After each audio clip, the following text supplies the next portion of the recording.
wabarakatuh. Waalaikumsalam warahmatullahi wabarakatuh. Sebelum mulai pembelajaran kita pada hari ini, ada baiknya kita merapikan tempat duduk dan mengisi yang kosong. Kepada saudara Egin, silakan menuju ke depan untuk mengisi yang kosong.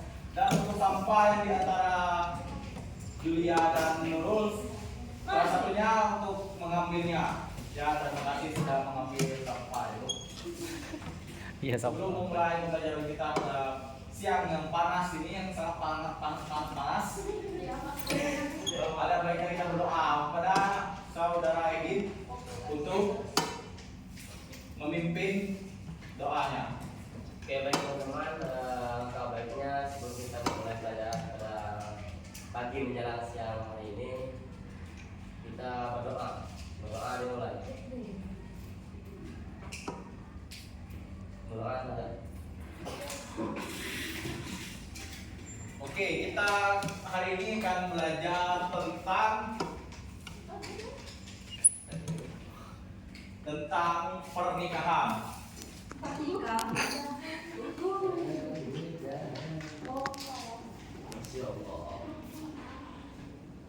Sebelum kita mempelajari pernikahan, pada minggu kemarin kita belajar tentang apa?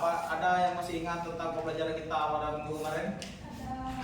Ada menguatkan iman dengan menjaga kehormatan dan ikhlas. Oke, terima kasih pada saudari Julia telah menjawab pertanyaan dari saya.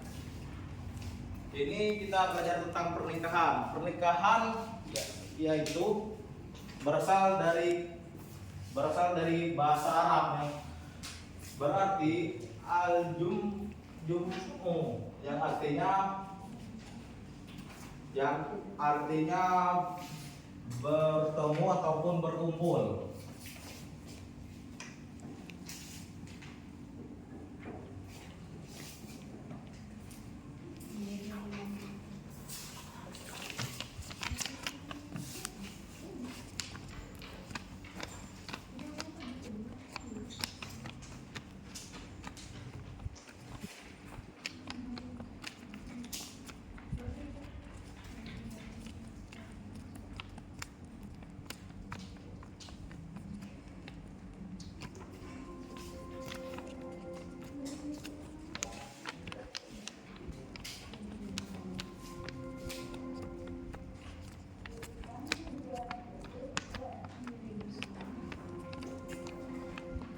Menurut agama Islam, nikah yaitu suatu ikatan lahir dan batin antara seorang laki-laki dan seorang perempuan untuk hidup bersama di dalam suatu rumah tangga melalui akad nikah yang dilakukan menurut hukum-hukum Islam. Tujuan dari pernikahan ini yaitu untuk memperoleh kebahagiaan antara suami dan istri dan ketenangan hidup, atau bisa diartikan dengan sakinah mawaddah.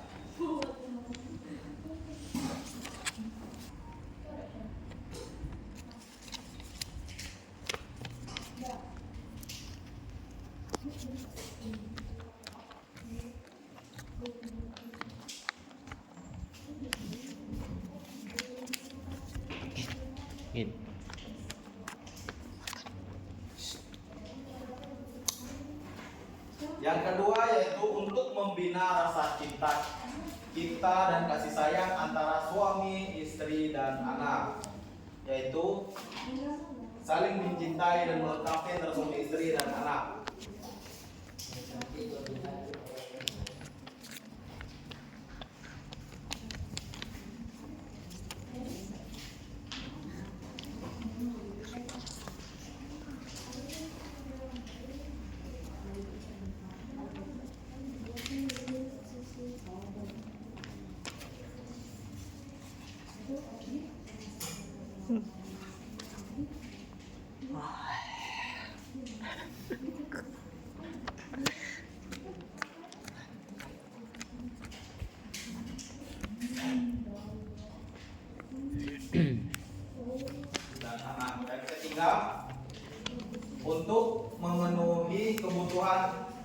seksual yang sah dan diridhoi oleh Allah. Jadi kita tidak akan terjerumus dengan namanya zina kalau sudah melaksanakan pernikahan.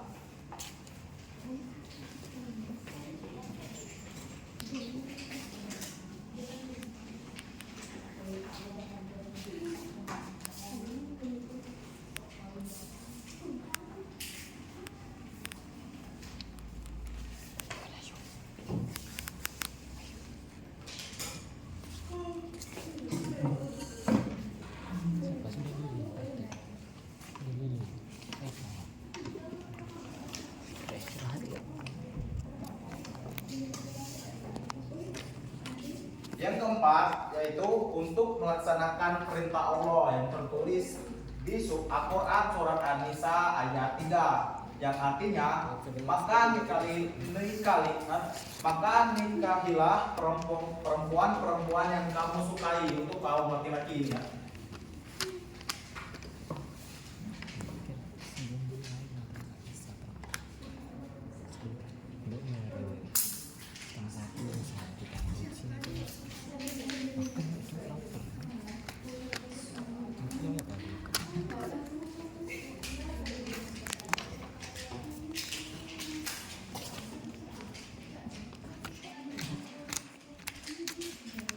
Yang kelima yaitu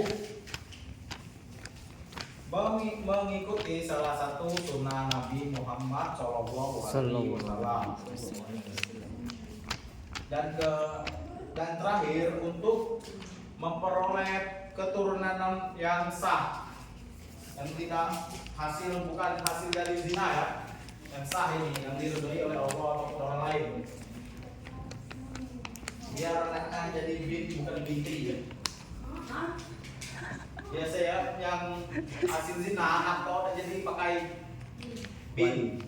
Wali nggak ada. Nggak bisa pakai bin orang tua ya, bin ayah jadi orang tua dari sampai dari orang tua ya. Kenapa Pak? Alasannya kenapa Pak? Ketentuan dari hukum Islam. Saya tahu. Ini yang ketentuan dari Ika hukum nih. Islam. Jadi kalau dia Dari ibunya. apa namanya dia? Oh pakai nama ibunya. Dan nggak jadi dari bin jadi binti biasanya. Oke. Bin Kalau laki pak. Tetap nama orang tetap nama sama kan? Mama ada jadi pakai orang tua ya, jadi pakai ayah. Harus tua ya, bin pakai nama orang tua ibunya.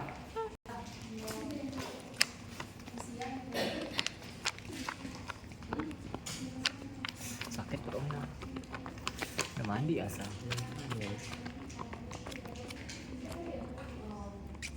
Cikir bapak.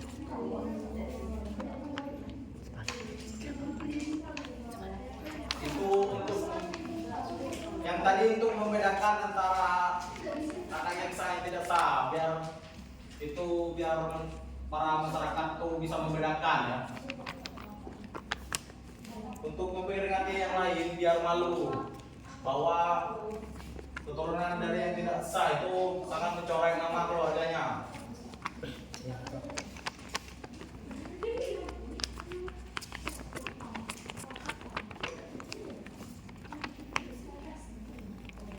Perut saya sedikit. Alhamdulillah. Dari tujuan pernikahan adapun ada rukun nikah. Rukun nikah dibagi menjadi 5 yaitu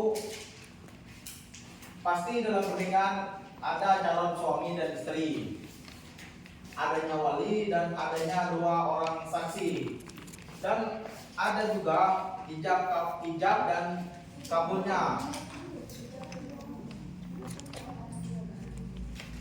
Dari pernikahan, ijab ini dari orang tua perempuan, yaitu seperti saya nikahkan anak saya bla bla bla dengan bla bla bla. Dan kabulnya itu saya terima nikahnya dari mempelai pria. Saya terima nikahnya bla bla bla dengan siapa bin bla bla bla. Bimpulan. Dan itulah penjelasan dari saya pada hari ini. Saya ingin memberikan tugas pada hari ini saya buat untuk 3 kelompok saja. Yang kelompok 1, 2, dan 3. Untuk kelompok 1 yaitu dalam pernikahan ini bisa saja dimasukkan ke hukum-hukum. Ini mengapa pernikahan itu dimasukkan dalam hukum wajib? Yang ini mengapa pernikahan itu disebut sunnah? Apa alasannya? Yang ini yang wajib. Yang untuk kelompok 3 yaitu dalil nakli ataupun surah yang menjelaskan tentang pernikahan beserta tafsir dari ayat tersebut. Dalil nakli. Mengapa pernikahan itu bisa dikatakan sunnah? Mengapa pernikahan itu bisa dikatakan wajib?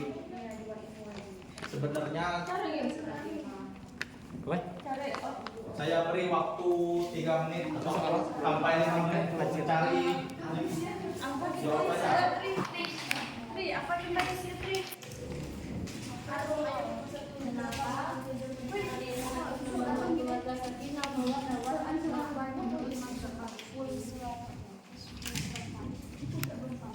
Tafsirnya boleh dari siapa saja ya, antara 4.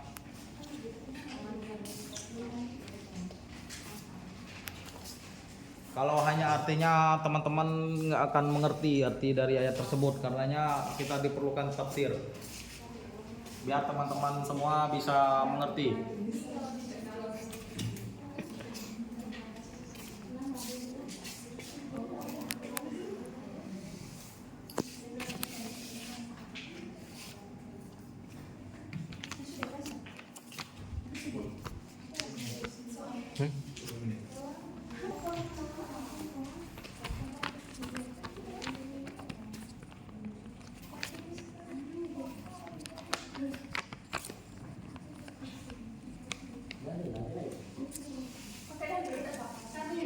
Tidak perlu.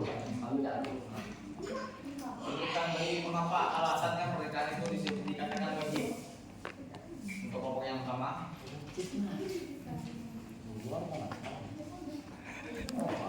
Sunnah.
Tidak perlu suara atau bisa dijelaskan surat nih. Tulis surat B kayak arti ya, tidak perlu lagi. Mana nyebut, boleh lebih bagus sekali. Mana mencoba Pak.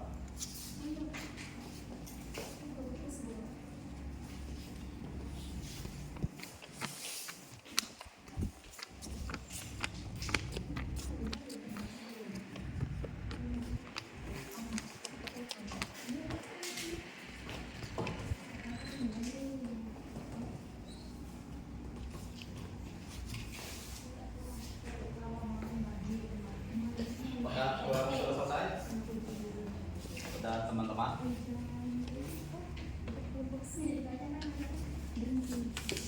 tafsir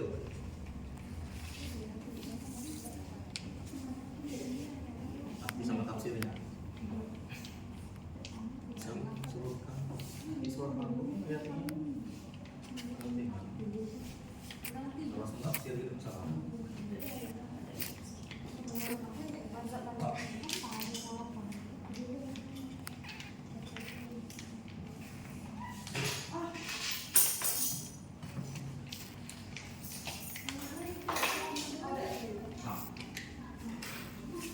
kelompok yang sudah, silakan dipresentasikan ke depan. Kelompok 1. Kami sudah. Oh. Ya, kelompok 2 silakan.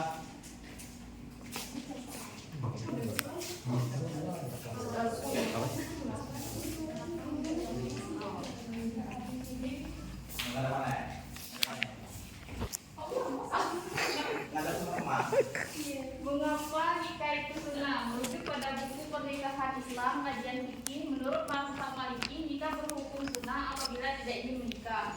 Selain itu juga karena adanya kekhawatiran tidak mampu melaksanakan hal-hal wajib baginya. Sekian dari kelompok kami. Oke, terima kasih kelompok 2. Kelompok 1, kelompok 3. Masuk. Kalau yang mau maju. Gue. Kelompok 3. Baik, kami dari kelompok 3 yaitu tentang dalil yang membahas tentang pernikahan, yaitu Quran Surah Al-Rum ayat 21 yang mana di sini tafsirannya pada tafsir wajiz, dan di antara tanda-tanda kebesarannya ialah bahwa Dia telah menciptakan pasangan-pasangan untukmu, laki-laki dengan perempuan dan sebaliknya dari jenismu sendiri, agar kamu cenderung dan mempunyai rasa cinta kepadanya dan merasa tentram bersamanya setelah dipersatukan dalam ikatan pernikahan.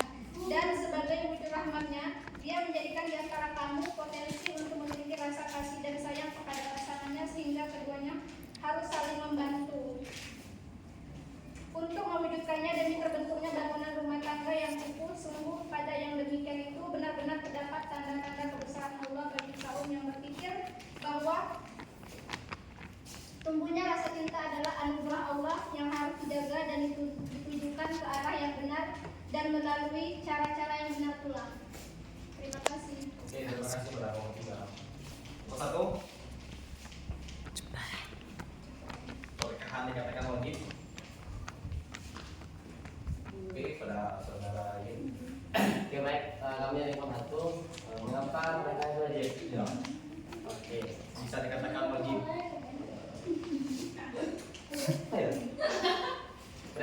Pernikahan itu wajib kalau pria sama wanita itu sudah suka dan suka. Terus kalau dikatakan wajib itu kalau prianya itu sudah siap ya akan adanya pernikahan, sudah siap secara mental, siap secara ekonomi, siap secara tenaga, lain sebagainya, materi, itu wajib nikah. Karena laki-laki ini sudah mempunyai segalanya, sudah ibarat katanya sudah bisa menghidupi anak istrinya. Jadi itu wajib nikah sih. Sebenarnya nikah itu sunnah sebenarnya. Nah, jadi kalau sudah memenuhi kriteria pernikahan itu bisa dikatakan wajib. Nah, itu terima kasih atas penjelasan. Ya, terima kasih pada kelompok 1.